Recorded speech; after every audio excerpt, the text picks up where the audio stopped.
Ao vivo. Essa é a segunda live do resumo do livro A Síndrome da Boazinha. Enquanto o Instagram chama o pessoal avisando que estamos ao vivo, eu vou colocar o tema da live aqui, que é você é viciada em aprovar. Você é viciada em aprovação?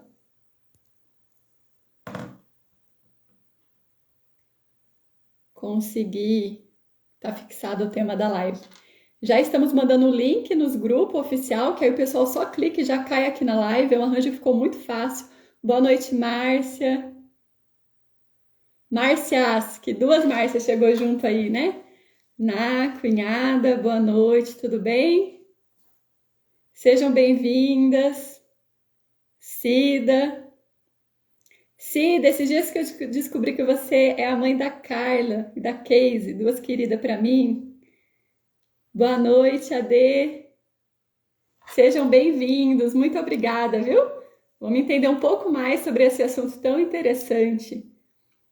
Boa noite, Edivaldo, Yasmin. Sejam bem-vindos, obrigado por tirar um tempinho aí mais. Jaine, sejam bem-vindos. Então vamos lá. Na primeira live, vimos que a compulsão em agradar, ela é tipo um triângulo, né? Que ela é dividida em pensamentos agradadores, hábitos agradadores e sentimentos agradadores. Na live de segunda passada, nós vimos sobre os pensamentos. Vimos que é um pensamento desequilibrado, que acabamos criando uma regra que vira uma lei para nós, mas ela é destrutiva, que a gente passa a ser guiado por pensamentos disfuncionais. E hoje a gente vai falar sobre essa parte do triângulo. Vamos falar sobre o comportamento por trás dessa síndrome. E eu não posso esquecer, boa noite, Ricardo, Laís, casal fofo, Leile, boa noite. Manda um aviãozinho pro pessoal, manda pros parentes, pros amigos, nos ajude a divulgar. Pensa assim, ó, é uma troca. Você está desfrutando de um conteúdo muito legal, gratuito, e aí você nos ajuda divulgando o nosso trabalho. Clica aqui nesse aviãozinho que está no cantinho e manda para outros amigos para que eles venham participar dessa live e se beneficiar também. Gente, pensa aí, se você tivesse que ler esse livro todo. Gente, ele é grosso, letrinha pequena. Com o resumão ficou bem mais prático. Então convida as amigas. Lídia, querida, convido o pessoal para chegar aqui na live também, tá bom? Nessa parte que a gente está analisando é do capítulo 7 ao 10 na live de hoje. E ele fala, ela, né, a Harriet, a autora do livro, ela fala sobre vício em aprovação. Agora, como que isso se dá? Como que você e eu pode se tornar viciados em aprovação? Rosa, como que isso acontece? Então pensa aí, ó. Como que você pode ficar viciado? Inclusive, eu quero te fazer uma pergunta, quero te fazer pensar e quero ouvir sua resposta aqui. O que faz com que você fique viciado em algo? Será que é quando você quer uma coisa e tem, hoje, amanhã você quer e tem, e toda hora que você quer, você tem? Ou é quando você tem alternadamente? Por exemplo, você quer hoje, você tem. Amanhã você quer, você não tem. No outro dia você quer e assim fica intercalando. Então a minha pergunta é, você fica viciado quando você tem toda hora, a hora que você quer, ou você fica viciado naquilo que você tem, hora sim e hora não? O que você acha? Qual é a sua opinião? O vício se dá em qual dessas duas ocasiões? Quando tem toda hora ou quando é alternado? Deixa eu ver a sua opinião. Olha que eu me peguei, viu? Nessa parte aí no livro. Quero escutar. Dá um delayzinho também, mas quero esperar. Tá bom? Seja bem-vindo, bastante gente chegando. Não sei. Quando tem toda hora. Acho que nas duas, então, que sinuca, né? Olha aí, gente, olha que interessante. De maneira contrária à intuição, você se vicia em algo quando você não tem todo dia. Quando você tem uma hora e outra hora não. Eu vou te provar isso com 2 exemplos muito simples. No livro, a Harriet conta uma experiência que foi um experimento que eles fizeram, que eles adaptaram uma gaiola, chamaram essa gaiola de caixa de... Como que é o nome? O nome do psicólogo famoso? Caixa de Skinner, que é em homenagem a esse psicólogo famoso, né? Que ele trabalha na área de comportamento. E o que eles fizeram? Primeiro, deixaram 2 pombos com fome, para que eles pudessem agir motivados pela fome. Colocou nessa gaiola o primeiro pombo. Após 2 minutos, ele já descobriu ali uma alavanca que a hora que ele bicava, caía um grão de comida. Ele dava uma bicada, caía comida. Dava outra bicada, caía um grão de comida. Em pouco tempo, o pombo já tinha criado o forte hábito de bicar a alavanca e cair o grão de comida. Tirou esse pombo e colocou o segundo pombo nessa gaiola. E a mesma coisa, 2 minutinhos ali rodando, já encontrou a alavanca, bicou, caiu um grão de comida. E assim foi, outra vez bicou, caiu o grão de comida. Só que para infelicidade desse segundo pombo, e fazendo parte do plano do experimento, cortou a comida. E esse segundo pombo bicava 6, 7, 8 vezes para ganhar um grão de comida. Às vezes ele bicava até 20 vezes para ganhar um outro grão de comida. E aí tirou esse segundo pombo. E a parte final desse experimento é, colocando esses 2 pombos de novo, qual deles iam parar de buscar a comida quando a alavanca parasse de soltar o alimento? Qual dos 2? E o que aconteceu foi que aquele primeiro pombo, que tinha toda hora que ele queria, ele bicava, saía. Bicava, saía. Na hora que ele bicou, parou de sair, ele deu outra bicada, não saiu, ele saiu dali. Feliz da vida, satisfeito. Ele entendeu que se parou, não tinha por que bicar mais. Agora, o outro não. O segundo pombo, ele ficava desnorteadamente bicando. E aí parava de sair comida, ele continuava bicando. Por quê? O que o cérebro dele aprendeu é que se ele continuasse tentando, se esforçando, uma hora ia cair uma comidinha. E aí ele ficou ali até ele desmaiar. Ou seja, já deu para pegar a moral da história? Ninguém recebe a aprovação de todo mundo e o tempo todo. Então a gente cria esse desejo, essa sede por aprovação justamente porque a gente não consegue o tempo todo. A gente fica na expectativa. Outro exemplo de que um vício se dá assim é no caso daquelas máquinas de caça-níquel. Já ouviu falar, não é? Pensa aí, gente, é uma coisa óbvia. O cara, o dono da máquina que inventou, ele fez aquilo para que ele ganhasse mais. Mas para o jogador querer jogar e até se viciar, é lógico que ele também tem que ganhar uma vez por outra. Então a máquina é programada para sim soltar uma premiação cada vez em quando, mas ainda assim ele continua ganhando. E o que faz um cara ficar viciado nessa máquina é que vez por outra ele ganha. Aí ele dá aquela recompensa na mente dele, ele quer porque quer ganhar de novo. E assim ele fica nessa sede frenética de querer ganhar, embora uma hora ganha, outra hora não. E eu pergunto, e você? Como que tem sido a sua busca em prol de ganhar a aprovação das pessoas? Inclusive, você fez o teste? É aqui que eu falo do teste. Você fez o teste que eu coloquei lá no grupo? Daqui a pouco eu vou falar um pouquinho, né? Vou ser bem cara de pau e contar do meu teste. Como que foi para você fazer aquele teste? Eu quero saber como que o medo da desaprovação, quanto que ele está afetando o seu comportamento. Porque você viu que interessante? Nessa parte do livro, ela fala assim que se você tem compulsão em agradar, querer a aprovação não é o que é mais importante para você. O que mais te pega é o medo da desaprovação. Olha que interessante. Marlene não deu tempo de fazer, a Bruna fez, a Ana fez, a Elaine fez. Que legal. Que bom que vocês fizeram, deu para dar um norte de como vocês estão, né? A Adriana. Então, você viu que interessante esse detalhe, gente? Então, o evitar reprovação é que pega mais quem tem a compulsão de agradar. E olha, aprender a agradar adultos importantes é algo que foi muito útil para nós lá na infância. Mas manter essa compulsão em agradar na vida adulta já não funciona tão bem, tá bom? E aqui, esses aprendizados que acontecem lá na infância e a gente acaba esticando e trazendo para a vida adulta de forma não equilibrada, aqui entra uma outra dinâmica. Sabe qual é?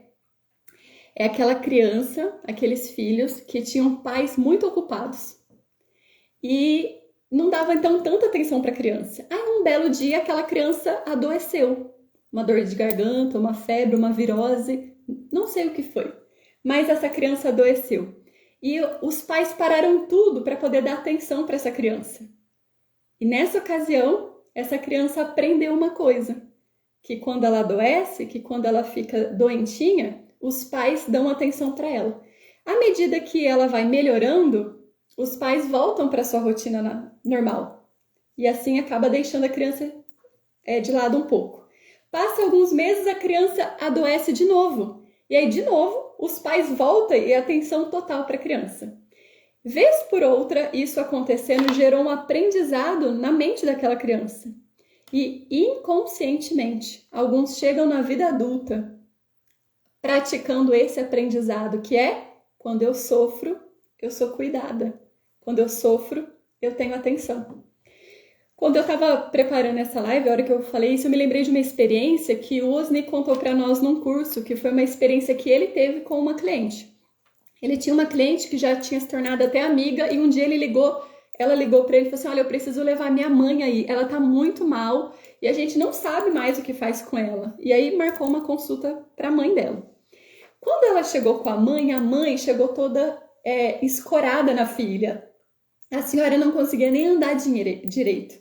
E a hora que ela ia falar, a voz quase não saía, sabe? De dor, de sofrimento. Então, nem andando direito e nem conversando direito. Aí sentou na cadeira.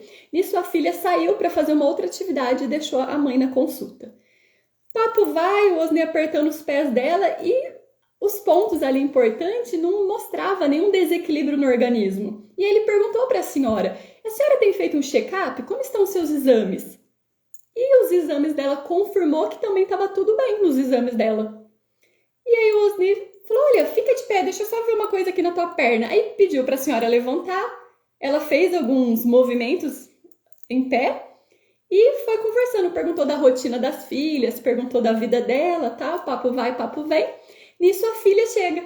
Aí a filha chega e perguntou: Osni, o que minha mãe tem? Ele pediu licença para a senhora e olhou para a filha e falou assim: olha, o que tua mãe tem é vocês. Tua mãe, ela precisa de vocês, ela tá carente, ela tá precisando da atenção. Toda vez que ela fica mal, vocês param a atividade e vocês vão dar atenção para ela. Ela sente falta de estar mais com vocês em outras atividades. E assim, o tratamento dessa mãe, sem que ela soubesse, foi voltada nesse aspecto. O que eu quero dizer, cuidado, gente, não vai sair dessa live falando aqui que todo mundo que sofre, que tá doente, é porque tá fingindo para ter atenção. Não é isso que eu tô falando, tá bom? Mas isso é algo que pode vir a acontecer, essa dinâmica.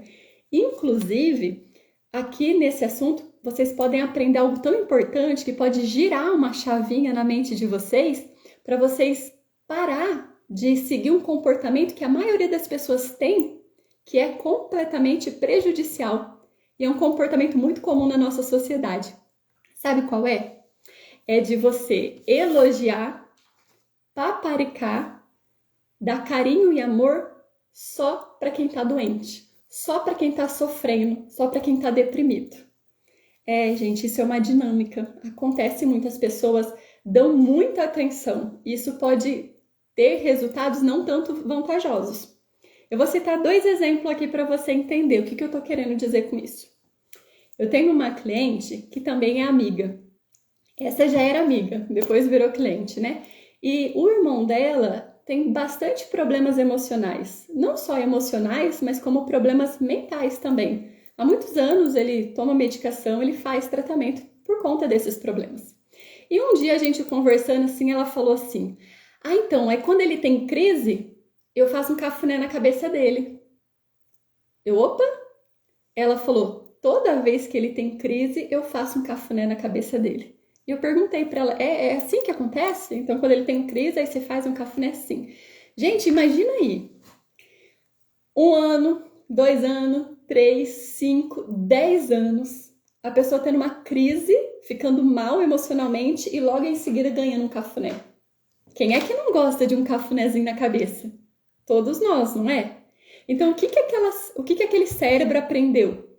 Que quando ele sofre, que quando ele bate a cabeça na parede, quando ele tem uma crise, quando ele piora, ele ganha um cafuné. Entenda isso. Isso é inconsciente. Ele não acorda de manhã, não abre a bola do olho e fala: hoje eu quero ganhar um cafuné da minha irmã, então hoje eu vou bater minha cabeça na parede e vou fingir de doido. Não é isso que acontece. Ele sofre, o sofrimento dele é real. Mas aquela mente fica predisposta a fazer isso, porque existe uma recompensa boa, agradável após aquele ato ruim, tá bom? E um outro exemplo que eu vou citar é o meu.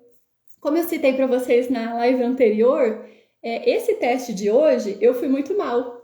Eu já sabia que eu sofria com necessidade de aprovação.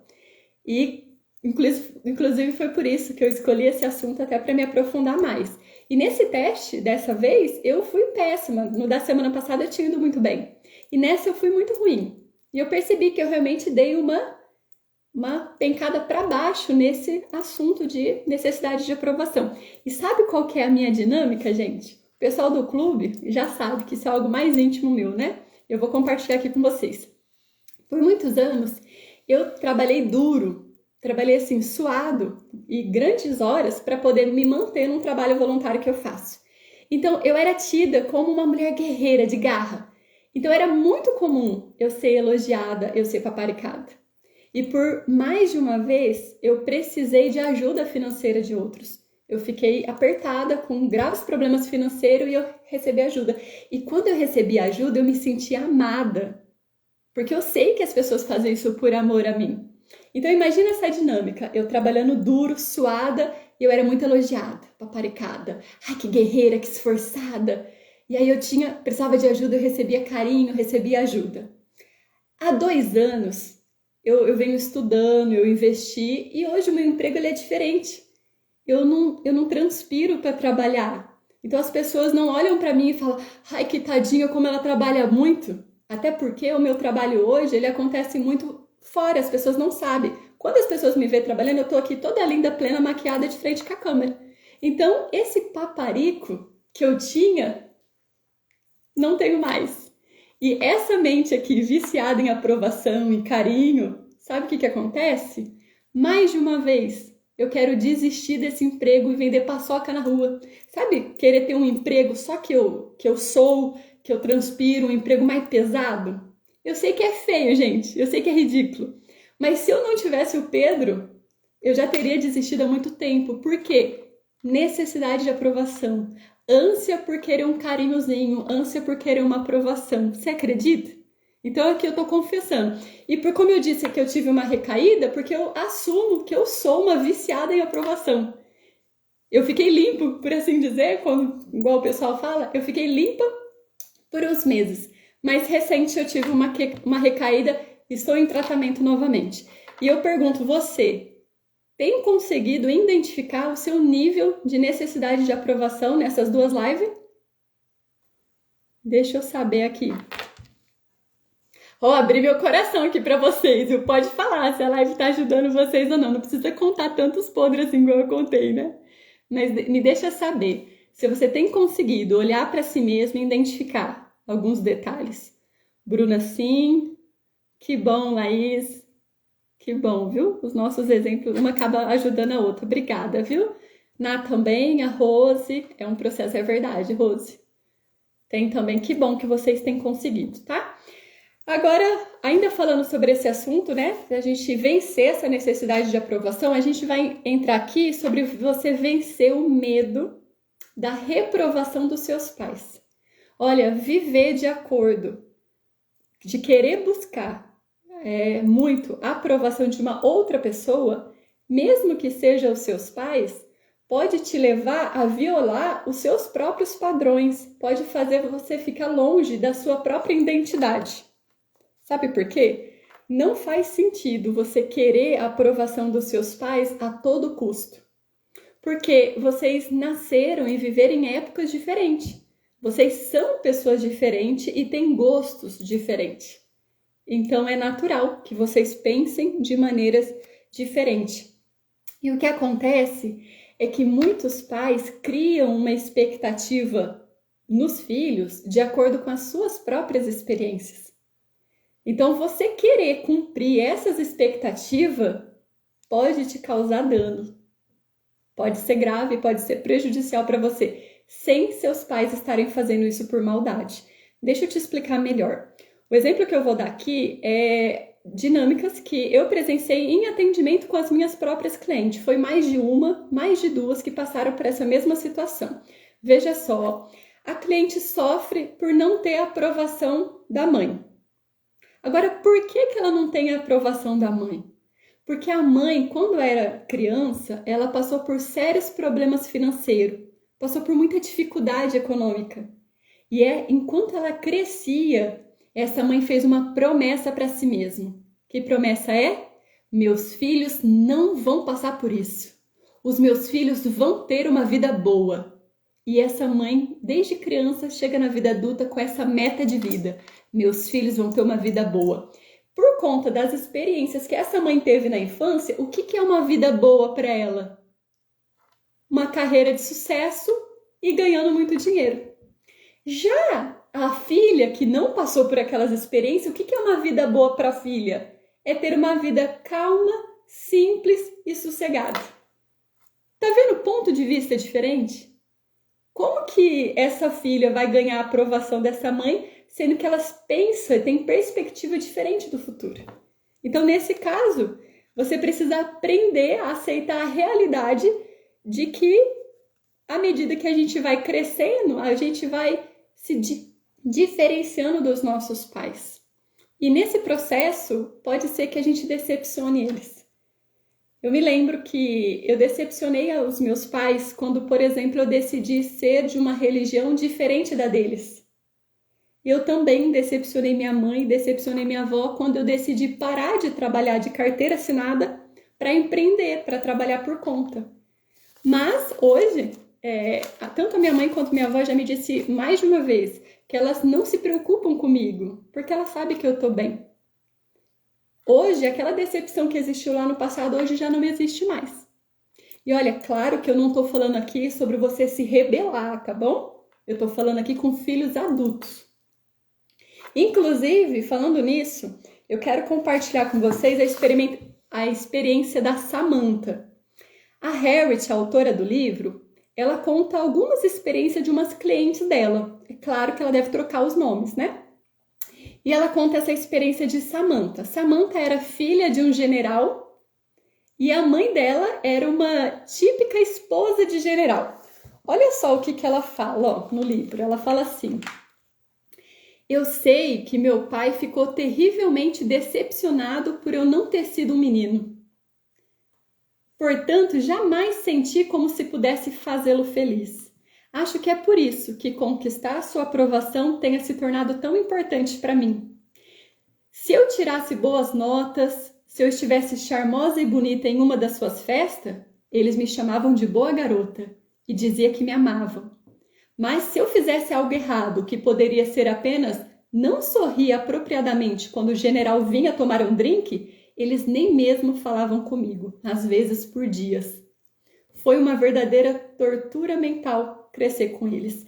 E olha o que ela conclui aqui no final, gente, que interessante. Ela fala assim, ó: o ponto ridículo é que, literalmente, continuo tentando conquistar a aprovação do meu pai.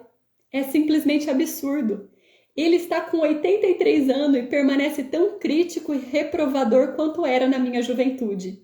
Mantenho a esperança de que ele dirá que me ama antes de morrer. No entanto, meu pai jamais me concederá realmente a sua aprovação, porque sou sua filha e tudo que ele sempre quis foi um filho. Não é de surpreender que eu jamais tenha me sentido boa o suficiente. Gente, quantas dinâmicas dessa tem por aí, não tem? Tá entendendo? Você tem duas escolhas. Ou você pode querer provar a todo custo para os seus pais que você é um sucesso, ou você pode entender que pode ser que nunca você venha ter 100% da aprovação deles, mas isso não significa que eles não te amam. Isso não significa que você também não possa amá-los, tá bom? Agora, gente, para fechar esse assunto aqui desse triângulo, né, que a gente está falando nessa parte sobre o comportamento da agradadora compulsiva, eu quero entrar num assunto que é um laço, uma armadilha que pega muito as mulheres. Sabe o que é? É querer amor a qualquer custo. Algumas mulheres tentam criar uma dependência do marido. E para isso ela se desgasta fazendo assim, suprindo todas as necessidades do marido, só para deixar claro para eles o quanto ela é importante na vida dele. Isso é um peso muito desgastante. E olha, não tem nada de errado você querer deixar o homem que você ama feliz, você querer satisfazer ele. Isso não é errado. Mas cuidado, para que no processo em agradá-lo, você não fira a si próprio. Tá bom? No livro ela conta uma experiência que ao ler aquilo eu fiquei lembrando dos meus atendimentos e eu não tinha percebido quanto isso é comum hoje em dia. Nunca, é uma coisa que não passava pela minha cabeça, só depois nos atendimentos que eu percebi que o quanto isso é comum. E por isso eu quero pedir licença para você que é solteiro, para você que é solteira nessa live, para eu só falar uma coisinha aqui um pouco mais focada para os casados, tá? É que a relação sexual, ela é um presente que o Criador deu para o homem e para a mulher. E Deus, ele dignificou a mulher nessa constituição. Foi. Sabe por quê? Porque para essa relação sexual dar certa para os dois, o homem primeiro precisa levar a mulher ao clímax da relação, para só depois ele chegar também.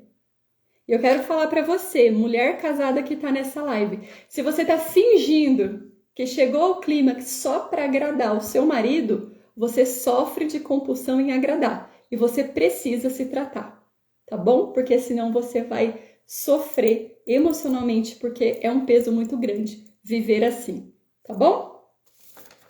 Tá bom, né? Em rede aberta assim, tá bom? O tanto que eu falei aqui foi suficiente já para vocês se ligar e pensar nesse assunto, né?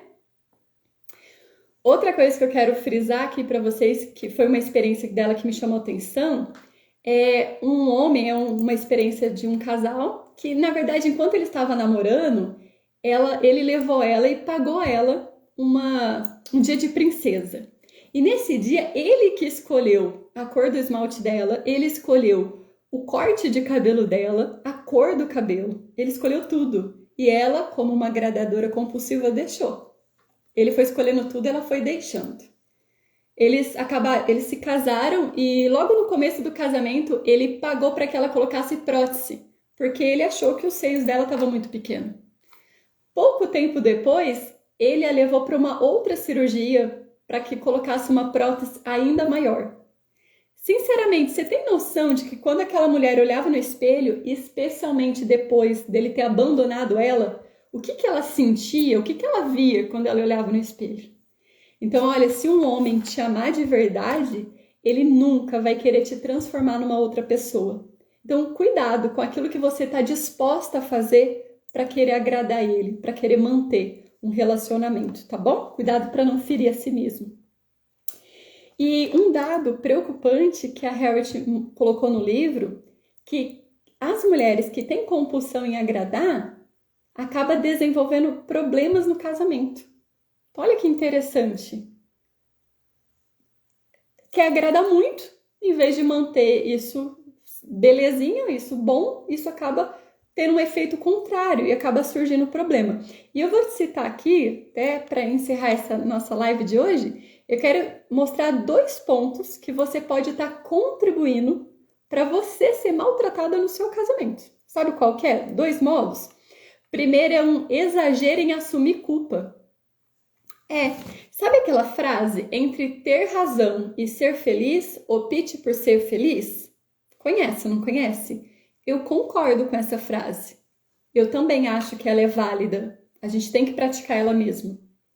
Mas se você... Aí que entra o equilíbrio. Se você querer aplicar isso na sua vida 24 horas por dia, todo momento, imagina como fica seu casamento.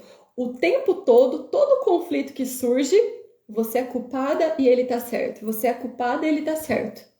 Você vai criando uma dinâmica muito prejudicial para você. Então, olha, assumir a culpa desnecessariamente toda vez pode te gerar problema, tá bom? E entenda a diferença, que assumir a culpa não é o mesmo que assumir a sua parcela de responsabilidade. Então, quando duas pessoas entram num conflito, ambos têm que assumir uma parte de responsabilidade. Pode ser que ela não fica dividida do mesmo tamanho, mas ambos têm que olhar e entender que ele tem uma parte de responsabilidade quando existe um conflito, tá bom? E a segunda maneira que você pode estar contribuindo para ser maltratada num casamento, se você é uma agradadora compulsiva, é você usar a tática passivo-agressiva. Já ouviu falar isso? Sabe o que isso significa? É quando você tem dificuldade em verbalizar o que você sente e você acaba sendo agressiva de modo silencioso, que é quando você fica de bico, você fica de cara feia, você faz silêncio, você começa a esquecer uns compromissos ou uns afazeres que é a tua responsabilidade fazer, mas você começa a esquecer, ou você faz greve de afeto. Olha, isso irrita o seu parceiro. Então, ele irritado, ele vai te tratar melhor ou pior? Ele vai te tratar pior, não é mesmo? Inclusive, essa tática de passiva-agressiva, ela não funciona nem com ninguém, nem com amigo, nem com familiares. Então, a ideia é você aprender a verbalizar suas emoções, os seus sentimentos. E na live da semana que vem, que a gente vai entrar na última parte do triângulo, a gente vai falar muito disso, sobre sentimentos temerosos, sobre nosso comportamento por medo de sentir certas coisas. Mas para fechar esse assunto que eu acabei de falar, essa dinâmica no casamento aí, se você identificou que você está talvez fazendo, né, no dia a dia um desses dois comportamentos aqui prejudicial, eu quero que, em vez de você pensar em mudar o seu parceiro, eu quero que você pense em como que você pode fazer diferente. Então, pense assim, ó, já que eu não vou mudar o meu parceiro, o que eu posso fazer para mudar essa situação? Esse tipo de pensamento te dá poder. Enquanto você ficar pensando em querer mudar ele, te faz se sentir frustrada e potente. Então, foque a sua atenção naquilo que você tem controle e não naquilo que você não tem. Tá bom? Obrigada, pessoal. Tá me escrevendo. Que bom, viu? E que bom que não é só eu que me identifiquei com tudo isso. Que bom que vocês também. E olha, tem cura, né? A gente pode caminhar para uma melhora, para uma atitude mais saudável, para relacionamentos mais saudáveis. Então, a gente quer cuidar de nós para, assim, poder cuidar de outros melhores. É aquele exemplo do avião, não é? Como que funciona aquela máscara do avião? Tá até a ordem lá no banco. Em situações de emergência, você coloca a máscara em você primeiro, para depois você colocar na outra pessoa.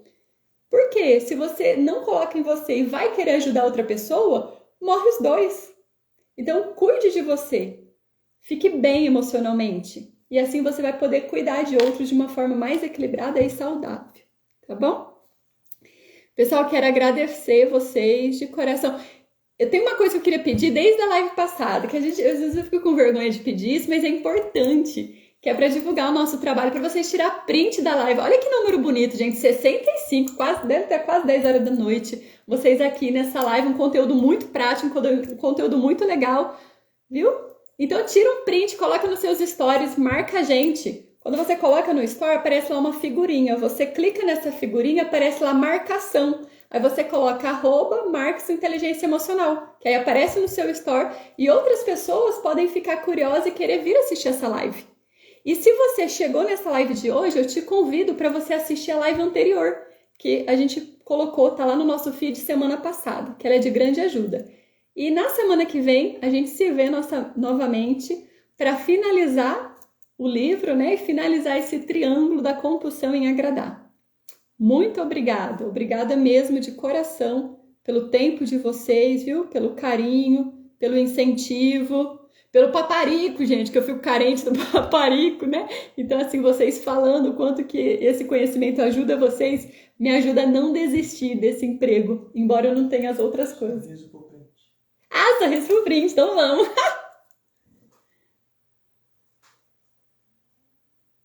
Obrigada, viu, pessoal, de coração. Obrigada mesmo. Samek, a Fátima, Márcia, Mi Francine, Marlene, muito obrigada por vocês estarem aqui. Wani, Girlândia, Laís, galerinha do clube, um pessoal novo chegando aqui. Muito obrigado, tempo de vocês, viu? Bom descanso, boa noite. Tchau, até semana que vem.